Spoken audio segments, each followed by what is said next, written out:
It is Thursday, May 19th, 2022 at 6:30 p.m. We are at the District Service Center in Cottage Grove, Minnesota. At this time, we would like to acknowledge that the land on which we gather is the land of the Minnewacan Dakota people. Minnewacan means dwellers of the Spirit Lake. Our first item on the agenda is our roll call. Kelly, could you call the roll? Eric Tessmer. Here. Louise Hines. Here. Melinda Doles. Here. Katie Schwartz. Here. Simi Patnaik. Here. Pat Driscoll. Here. Sharon Van der Leer. Here. Next is our Pledge of Allegiance. Will you please rise? I pledge allegiance to the flag of the United States of America and to the republic for which it stands, one nation, under God, indivisible, with liberty and justice for all. Next, we have the approval of our agenda. Can I get a motion to approve the agenda? So move. Second. It was moved by Pat and seconded by Eric. All those in favor? Aye. Aye. All those opposed? Motion carried. The next item on our agenda is our student district ambassadors, and that will be presented tonight by our superintendent, Julie Nielsen. Thank you. We were hoping to have our older students, our high school students, here with us this evening, but as one can imagine, there are so many different award banquets and ceremonies and concerts going on. And so I wanted to just do a real quick recap of our first year with our student ambassadors. It replaces our what used to be called, I'm trying to think about, it was by board policy where we had a group of students. And so we've really developed that, and it's called our student ambassadors, and I think the board members are aware that we also have parent ambassadors too. And so our student ambassadors, we started in November, and so we've had a total of 7 meetings. What we have seen, it's a great opportunity for student voice. By this last session, so after 7, the students were so talkative. They knew each other. They were regrouping. And our opening activity with this last session was an activity called Group It. And what happened is with almost 25 students, they had to group into 5 based on the genre of the movie they liked. Then 4, which was their favorite season. Then 3, and we went down. And what was really cool to see is how our students followed our older students. The little elementary friends clung on to one high school friend, and it didn't really matter if they liked the same season. They liked the same season. And so that was our opening activity, so it's been fun to watch that develop. We also spent some time reviewing the posters and the representation in our schools of inclusion. And so our kids, earlier, if you recall, our students had done some developing work. They've had some conversations, and what they really talked about words. So they got to list words that they felt like were inclusive words, images and symbols, and then how they made people feel. And so I believe there were 6 different posters that were drafted after students had their hands on them, some design, conversations. Our communications did some drafting. They brought them back to our meeting last week. And what occurred there is students got to talk about what they liked about the posters, what they might change, and what they thought just had to go, like we just didn't like it. And so they gave us some really, really honest feedback. And so just so that you're aware, the posters now are back with our communications team for final design to hopefully be available and put up in our schools. There will be some slight differences between what might get put in our elementary schools versus middle and high school. But know that that was one of the big projects we worked on throughout the year. And then finally, the students also did a very small portion of work with our strategic plan, talking about what they liked about school and what they wanted school to be like for other students coming into our district. So just a quick summary of our student ambassador program. And they really all wanted to know how they could get on it next year. I don't know if that was because of the pizza or whatever happened in the conversation, but they all were very interested in continuing a second year. Thank you. Thank you for that report. Next, the next item on our agenda are comments to the board, but we did not have anyone sign up tonight. Anyone with you, Kelly? Okay. We'll move on to 6.0, and that is our consent agenda items, and that will be done by Katie. Okay, all consent items are considered routine and non-controversial by the school board. and will be approved by a single motion. There will be no separate discussion of these items. Prior to the meeting, board members have had the opportunity to review each of these items and may request that any item be moved to an action item for individual consideration. That did not happen this evening, so we will entertain a motion to approve. So moved. Moved by Louise. Moved by Louise, seconded by Melinda. All those in favor? Aye. Opposed? Motion passes. Next on our agenda is 7.0, information items. There are none tonight. So we'll move on to 8.0, which are action items. 8.1 is the approval of the proposed policy changes presented tonight by our Superintendent, Julie Nelson. I think she said Julie Nelson. Nelson. It's okay though, but I could be on Care 11, I suppose, somewhere. Good evening again. This evening, we are bringing forth the 5 policies that were discussed and reviewed at our workshop session. Those policies included Policy 206, Public Participation in School Board Meetings, 406, Public and Private Personnel Data, 419, Tobacco-Free Environment, 620, Credit for Learning, and 624 are online learning options. And so after comment and conversation during the workshop meeting, those policies have been in final draft for the board this evening. You will see the strikeouts remain. Those will be converted and removed and placed on our website. So this evening, I am asking for approval on those 5 policies.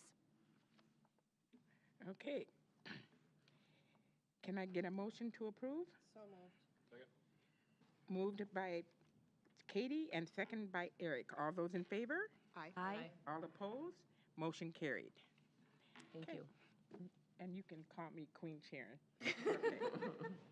Okay. Next is 8.2, approval of boundary changes for undeveloped neighborhoods, presented this evening by Dan Pine, Director of Finance and Operations. Good evening.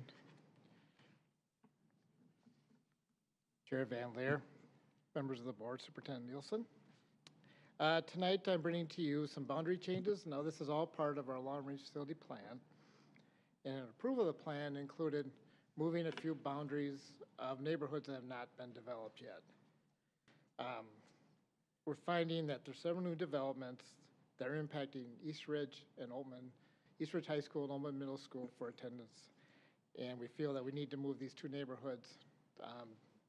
The East Ridge one East Ridge one to Park, one East Ridge one to Woodbury High School, and then one Oldman to Woodbury Middle, and the other Oldman to, well, the only middle school only has the Oldman one. So, we're just finding that the attendance boundaries will continue to experience ongoing enrollment growth due to new development and housing turnover. East Ridge High School is currently over capacity, and given current rates of housing construction, Oldman Middle School is anticipated to meet or exceed capacity prior to the 23-24 school year. There are now over 30 developments underway or planned within the East Ridge High School attendance boundary. Also, there are over 20 developments planned and are underway in the Oldman Middle School attendance boundary. So the proposed moves are new developments in which there are very few houses on. I'll talk about each one a little bit individually. Maybe you can see the maps, but essentially, there's a spot that's on the corner of Military and Radio, and it would be east and north of Military and Radio corner. Right now, that spot has 5 families living in it, 12 students that go to our schools. One is a senior this year in high school. We are going to have contact with those families, and we will allow them to stay on the same path if they choose to the school they were planning on going to instead of moving them, but any future homes will be moved. The other spot is a little simpler. That one is on the corner of Highway 19 and 70th Street in Cottage Grove. So kitty corner from where the Holiday Station is and the Carbonis shopping center there. Obviously, there's no houses on there if you drive by. There's no students in that one. And that's the other one we want to move before they put too many houses on it. So administration recommends the adjustment of the proposed attendance boundaries. during the summer of 2022 and prior to the constructions of hundreds of expected new homes in the proposed area. And in your packet, there's maps of the two boundaries we're moving. So with that, I'll take any questions or just ask for a motion to approve. Dan, can I ask a clarifying question? So if I live in that corner of radio and military, and I have a first grader right now, they would stay Yes, boundaried for East Ridge. it would stay on the path they're on They'll now. stay on the pathway, but then if I move in after this vote takes place, But they then will you go go to on Woodbury. the new path, yeah. Okay. And they'll have a choice. I mean, they may want to go to the new school too, who knows? But Right. Okay. No, I just wanted to confirm. we are going to work with each one individually, each family individually. Any other questions? Can I get a motion to approve? Second. Who seconded? Louise. Louise, okay. No, there's no discussion. All those in favor? Aye. All opposed? Motion carried. Thank you. Okay. Next is 8.3, approval of the Alternative Learning Center, presented this evening by Dr. Tyrone Brookins, Assistant Superintendent.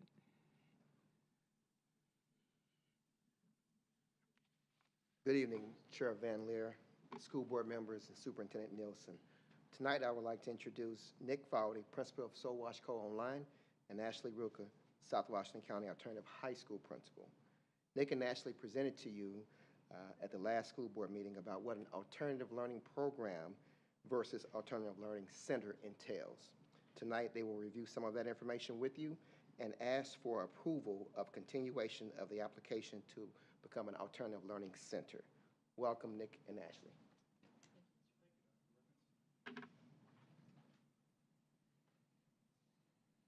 Good evening, Board Chair Van Leer, members of the board, Superintendent Nielsen. Thank you for taking the time to meet with us this evening.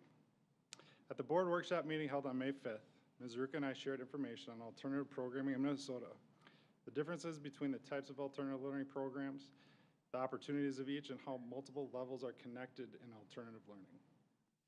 In review, we spoke about two alternative learning options: alternative learning programs, which may elect to serve in-district students. Their calendar and hours are optional. Summer programming must be offered to enrolled students, and it may have a focus area of need: credit deficiency, chemical dependency, or project-based learning as some examples. Alternative learning centers are two or more districts in cooperation. They offer comprehensive programming in both middle and high school levels. Summer programming is offered at both middle and high school levels, and within this segment, targeted services or elementary programming may also be offered. We are proposing this change ultimately to provide the students of South Washington County more learning opportunities.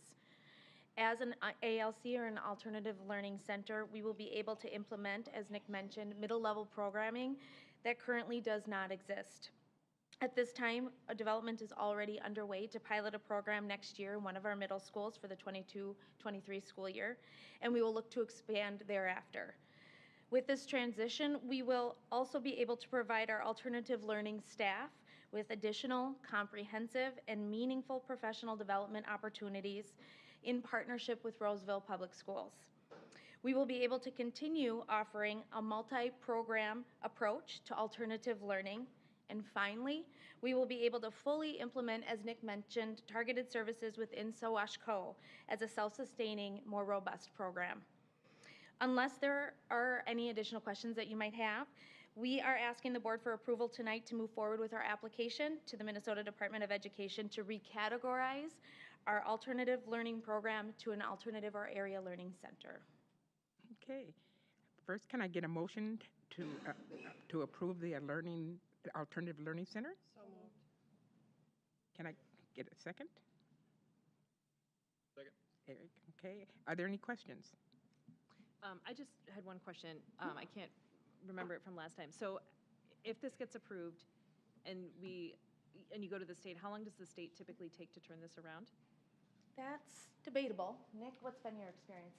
So usually if you call ahead and they know it's coming, you have a better chance of it getting Right. back quickly. Okay. We've already taken some of those steps, Yeah. so they're aware that we're working on this. they've actually seen it once already. So the possibility of it having a quicker turnaround is pretty good, actually. Okay. Oh, great. 60 to 90 days. 60 to 90 days Yeah. is what it says on their website We're hoping sooner than that. application. Yeah. Okay. Okay. All those in favor? Aye. All opposed? Motion carried. Ashley and Nick, thank you for your presentation, and thank you for chaperoning me last night. Yes. It was fun. Thank you. Thank you. All right. Next is 8.4, approval of release of long-term substitute teaching contracts, presented this evening by Kevin Witherspoon, Director of Human Resources. Hello, good evening. So tonight, I'm here seeking approval. In compliance with Minnesota state statutes, we are required to terminate the teaching contracts of South Washington County's long-term substitutes. A long-term sub, by definition, is one who has worked all or part of a school year. Typically, it's 30 days or more. And we need to release or terminate the contracts so that we don't have two teachers in the same position when someone comes back to their job. Administration recommends approval of the resolution, and I did put the resolution in your packet with you tonight. Okay. If it's a resolution, don't we have to roll call? Yeah. Yep. All right. Can I get approval to approve the release, please? So moved. Second? Okay. Okay. Since this is there any discussion? Okay. Because this is a resolution, Kelly, can I get a roll call vote? Eric Tessmer? Yes. Louise Hines? Yes. Melinda Doles? Yes. Katie Schwartz? Yes. Simi Patnick? Yes. Pat Driscoll? Yes. Sharon Van Leer? Yes. Motion carries. Next is 8.5, approval of the tentative agreement with preschool teachers, presented by Kevin. Oh, hi, Oh, you're still hi. there. Hi. Okay. Timing worked out. Kevin Witherspoon, Director of Human Resources. Tonight, I'm here to seek approval of the tentative agreement with our preschool teachers. This would be effective from July 1st, excuse me, 2021 to June 30th, 2023. The wages are a 1.5% increase in the salary schedule plus steps and lanes, one-time payment of $800. For the 22-23 contract, a 2% increase in salary schedule plus steps and lanes, and then an increase of the hourly rate of pay from $28 to $30, and this is in accordance with the teacher contract. It's the exact same amount. The health insurance is listed below, and it's also the same as the other teacher contract that we approved. And then there was an increase, other items are, there was an increase from 5 to 10 days for parental leave, and that is also in accordance with the other teacher contract as well. So administration recommends approval.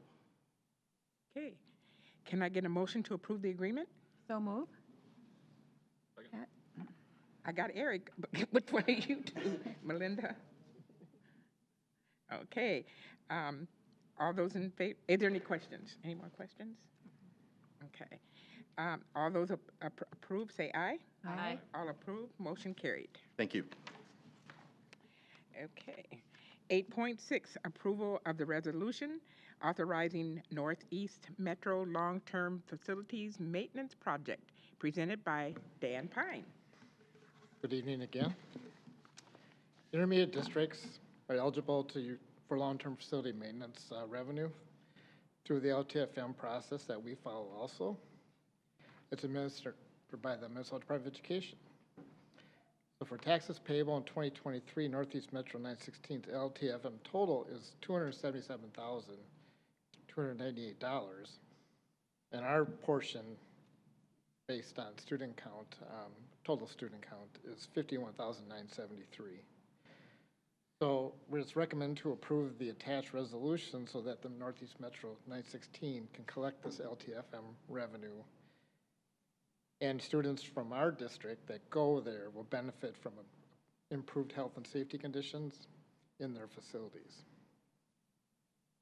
We do this every year. They have to have it all approved by the other boards before they can do their own approval, and they have to get into MD2. Just a side note, we'll be bringing you our LTFM plan in the only meeting we have in July. So with that, I ask that you approve the attached resolution. Okay. Can I get a motion to approve the resolution? Second. Are there any questions? Okay, since this is a resolution, Kelly, can I get a roll call, please? Louise Hines. Yes. Melinda Doles. Katie Schwartz. Yes. Simi Patnaik. Yes. Pat Driscoll. Yes. Eric Tessmer. Yes. Sharon Van Leer. Yes. Resolution passes. Next is 8.7, approval of sale of general obligations facility maintenance bonds, Series 2022A, presented this evening by Dan Pine, Director of Finance. Well, this meeting is going way too fast, so I brought all this paper along. I'm going to go through each page. Oh, no. My dream. So our district continues to perform long-term facility maintenance work through our mechanical system upgrades, parking lots, roofs, and other improvements. But generally, the LTFM has to be repair and replace. You can't add new things with LTFM. Our projects are annually reviewed and approved by the Minnesota Department of Education, along with the district's 10-year long-term facility maintenance plan. The funds for this work are generated through a combination of pay-as-you-go levy. That means that you're just levying years where we pick the amount we need to levy, and the issuance of facility maintenance bonds. It's anticipated that the proceeds from these $34,370,000 bonds will fund facility projects for the 22-23 school year and the 23-24 school year. Attached is a draft resolution. This will award the sale, determine the form and details, authorize the execution, delivery, and registration, and provide for the payment of general obligation school building bonds Series 2022A. The board will be asked to adopt the resolution. It has been updated this afternoon. Jody Zesba of Elders is here, along with Jen Chapman, and they will present the results of the sale today. Thank you, Dan. I'll just add one point, since we're trying to make this go longer, I guess, tonight. You do get about $3 million in state aid as part of the program, too, so that's really nice. So in addition to your pay-as-you-go levies and bond proceeds, it's helpful to have that state money. So the results from the sale this morning, first of all, I'll let you know that that Moody's did assign your AA2 state credit enhanced rating, and they did affirm your A2 underlying rating. And we'll talk a little bit more about the rating process when we get to the attachments that we have to the report, but just know that Dan and Julie participated in that process and did a really nice job of representing you and representing the district and providing Moody's with lots of information. They asked lots of questions, and they were well prepared and, again, very helpful as part of the process. So just want to acknowledge that, and we'll give a few more comments about that a little later in our presentation. So this morning you received 6 bids. The low bidder was Baird out of their New Jersey office, and their bid was at a 3.84% rate. So you'll see on the first page of our report, in the notes section at the bottom of the page, that rate is higher than what we were expecting a month and a half ago. Rates have increased significantly, and we were talking about home mortgage rates before the meeting and how those have changed so much too, so no different in the municipal bond market. But while we will be paying more principal and interest, more total principal and interest on the bonds, we do have your debt structure set up in a way so that we're not increasing your tax rate between taxes payable 22 and 23. And we'll show you that in just a minute too. You're used to seeing that chart from us. So that is staying in place as we expected. So with that, I will let Jen cover some of the attachments that we've included to the report, and then I'll come back to talk a little bit more about the rating process and some of the comments that were shared as part of that. Good evening. The first attachment is the bid results, and as Jody had mentioned, there were 6 bidders. So Baird was the winning bidder out of New Jersey, and then you also had Piper out of Minneapolis, Citigroup out of LA, Wells Fargo out of North Carolina, FHN out of Tennessee, and Northland out of Minneapolis as the highest bidder. The next, actually 4 attachments here were provided in the pre-sale report, and they have now just been updated with the sale results. So the first of those four is the sources and uses, and the net debt service schedule comes next. And then, as Jody mentioned, this is the next 2 pages are the updated financing plan, and so you'll see that chart that she said shows the level debt, and then out in the future, you can see the step downs for the possible future debt. And then you get into the last 2 attachments are the credit release and the credit opinion. And Jody's going to kind of come back in and give you some more information about what all was discussed at the rating call. All right, so you'll see that Moody's did issue 2 reports on your behalf again. So the first report is the press release, and that's the more brief of the 2 reports. And that starts on sale day attachments, page 7 is what it's listed on the bottom. And I'll just draw your attention to the ratings rationale paragraph, which kind of gives their summary of the rating that they assigned. But they're recognizing the district's strong resident incomes and growing wealth. And then narrow financial position, and I'll make a couple comments on that again, but their expectation that that will be improving due to expenditure cuts and increases to state aid. They do mention that the leverage ratio is above average, and the biggest factor in that is your pension liability. So almost all the school districts in the state of Minnesota get that comment because of the Teachers Retirement Association. So if you look at the details of their calculations, the biggest component of that is that part of it. And then they do mention that that will continue to grow due to additional borrowing needs in the future and the need to address capacity issues, and then they say that fixed costs are moderate. So that ends, the press release ends after attachments page 11, and then they issue a detailed credit opinion, and that starts on attachments page 12. And the summary section really repeats some of that same information from the press release, but then also mentions some credit strengths and challenges. So they talk about your favorable location within the commuting distance to Minneapolis and St. Paul, strong resident incomes again and growing wealth levels, the full value per capita is strong, growing enrollment is a positive, of course, from a credit perspective, and then on the credit challenges side, they mention the narrow available reserve levels and the high leverage ratio that's expected to grow. But when we did talk about the rating and the results, the analysts that we worked with and that was a part of the committee process mentioned that they did recognize that the reserves have improved, but they're still more narrow than the state and national medians. However, she did give us a little glimmer of hope and said that if reserves continue to grow, and even with the planned issues, because we were a little concerned with the level of debt that the district potentially would bring on, that might continue to keep that rating down. But she said that she really thinks there'll be upward pressure over the next couple of years, even with the additional debt that you'll bring on. So we were very excited to hear that news from them. So just wanted to share that because we know you guys have been working hard on that, and so just wanted to provide those comments.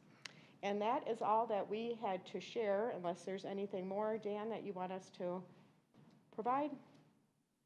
So we'll be happy to answer any questions that you have about the results or the information included in the resolution that was drafted by your bond attorney from Dorsey and Whitney.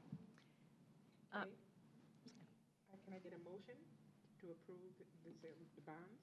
So moved. Second. Any questions?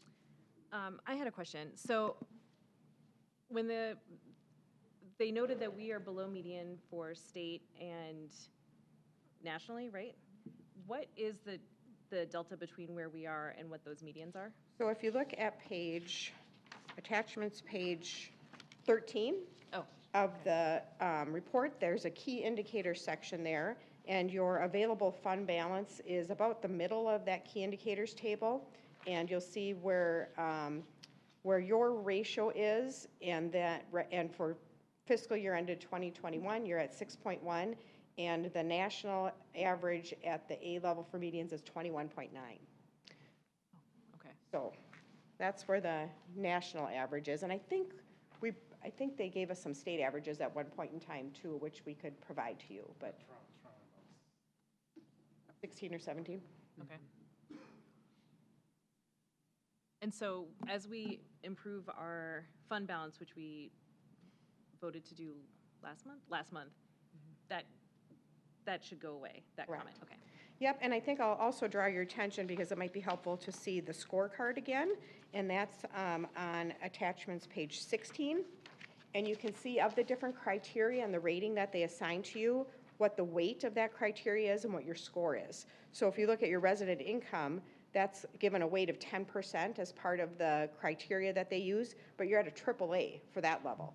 So you can see what is bringing you down is your available fund balance ratio, because that's at a BAA level, if you take a look at that, and that does get assigned 20% of their overall rating. Again, encouraging, I think, is that the scorecard indicated outcome is a single A1, and they assigned an A2, just because I think they're kind of waiting to see how things go and how things turn out with the referendum, too. So hopefully that's all helpful information to kind of see what all factors in and what kind of weighting they assign to the different factors. Any other questions? Okay, since it's the resolution, Kelly, can you do the roll call? Melinda Knowles? Yes. Katie Schwartz? Yes. Simi Patnaik? Yes. Pat Driscoll? Yes. Eric Tessmer? Yes. Louise Hines? Yes. Sharon Van Leer? Yes. Resolution passes. Thank you so much, Jody. Thank It's you always very good to see much. you. Very, very happy to be of service to you again, and good luck with the finish of the school year.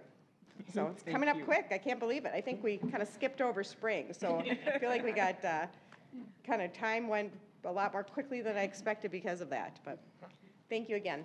Thank you. Okay, 9.0 is next, and that is our superintendent's report, and that is Julie Nielsen. Did you Thank see you. I got the Nielsen now. that? Okay. I'm struggling a little bit this evening because of the setup. I'm used to being on the corner, and so I'm feeling like I need to have my head on a swivel. So if I'm looking a little awkward, that's part of it. I don't know where to look without leaving someone out. First thing to share is that last evening we had our employee recognition banquet, and it is really one of those opportunities that as educators, we don't take time to slow down, and we don't always take time to recognize as an entire district. But we had over 330 individuals at our banquet last night, honoring our retirees, people that have been in our system for 40 years or more, our all-stars and our years of service. And it was an excellent meal and a fabulous program. And so we use the John Ferber Farm, and they give us an extreme discount. Of course, all of the meals are funded by our employees. We pay for our meals ourselves. But it was just really a nice opportunity for us to be together. And it's that evening where people leave, and there's always a little extra bounce in their step, because I think they feel really appreciated. As I shared earlier in my opening, it's a busy season. People sometimes think the end of the year, we use the words winding down. It's really ramping up, because this is the time of year when you're also winding down and you're also preparing for everything that comes in fall. Right now we have 3 or 4 awards banquet almost every day. It feels like I'm missing a lot of awards banquets. We've had AVID, we've had academics, we've had music, we've had athletics. We have concerts this time of the year. In addition, we are very focused on moving forward with our strategic planning work. Last Thursday, our board was engaged in a session of training around strategic planning. And last Tuesday, our district administrative team also participated in a session with TeamWorks International. I would share that our administrators found great value in what was shared and how they could use some of the tools, you know, the A, B, C, D quadrants, talking about different voices around a topic, how they could use the various tools at the school level and or department level. Monday and Tuesday of this week, we had our Bond for Building Teams training, and that is where each of our schools, programs, or departments have a bond team with the responsibility of making sure the information gets shared and is out there. We know that the public really looks to our schools and to our teachers and staff to hear that information. People are more likely to read a teacher newsletter than they might be a district newsletter. And so we had that training on Monday and Tuesday. It was pretty equally divided with groups, 13 or 14 groups on Monday, about the same on Tuesday. And then finally, our graduation ceremonies. Starting next week, we have our Next Step graduation, May 26th. Then we move to our South Washington County Alternative High School on June 3rd. And then our 3 comprehensive high schools are on Sunday, June 5th. Someone did ask me, why do we have graduations on a Sunday and couldn't we have selected a different day? And what I've shared is the history is that we did have other days. We've actually tried Friday nights and Saturdays. And the difficulty was there's always some Minnesota State High School League event that when it's on a Friday or a Saturday, that interferes with seniors not being able to walk in graduation. And we really felt like it was a value to make sure that every student could walk on their graduation day. We do rotate the ceremonies. For board members who have been with us, we rotate our Woodbury and Park ceremonies. East Ridge tends to stay in the center, and some of that is just because of our ability to get back and forth. But we will start, let me see, I don't have the schools. I think it's at Park at 11. Who has Woodbury. Woodbury. So Woodbury's 11, East Ridge is 2, and Park will be 5 o'clock p.m. And that concludes my report. Thank you. Thank you, Julie. I hope all of you can make graduations. Those are- 10.0 are our future meeting dates. We have a school board workshop meeting on June 2nd, 2022 at the District Service Center at 6:30 p.m. And we have a school board business meeting on June 16th, 2022 at the District Service Center at 6:30 p.m. Next item on our agenda is 11.0, the proposed expulsion of a student enrolled in South Washington County Schools. In order to consider the proposed expulsion, the board must review and discuss educational data regarding the student. The open meeting law, Minnesota Statute Section 13D.05, subdivision 2A3, states that any portion of a meeting must be closed if educational data is to be discussed. Can I get a motion to move to close the meeting, the session? So moved. Second. This, all those in favor? Aye. Motion carried.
Can I get a motion to reopen the meeting? So moved. Second. It has been moved in second. Okay, let me see. All in favor, say aye. Aye. Motion, all those opposed? Motion carried. Next, we have 12.0, action on resolution for student expulsion. We have now reconvened in an open session. At this time, I would like to remind the members of the school board that it is inappropriate to discuss any details regarding the incident which gave rise to the proposed expulsion, or any other data regarding the student proposed for expulsion. This data is private data under the Minnesota Government Data Privacy Practice Act. With that in mind, I will hereby entertain consideration of the student discipline resolution. Can I get a motion to approve the resolution? So moved. Second. It has been moved in second. Kelly, this is a roll call. Melinda. Melinda. Katie Schwartz, Yes. Simi Patnaik, Yes. Pat Driscoll, Yes. Eric Tessmer, Yes. Louise Hines, Yes. Melinda Doles, Yes. Sharon Van Leer. Yes. Motion passes. With that, we have 13.0, and that is meeting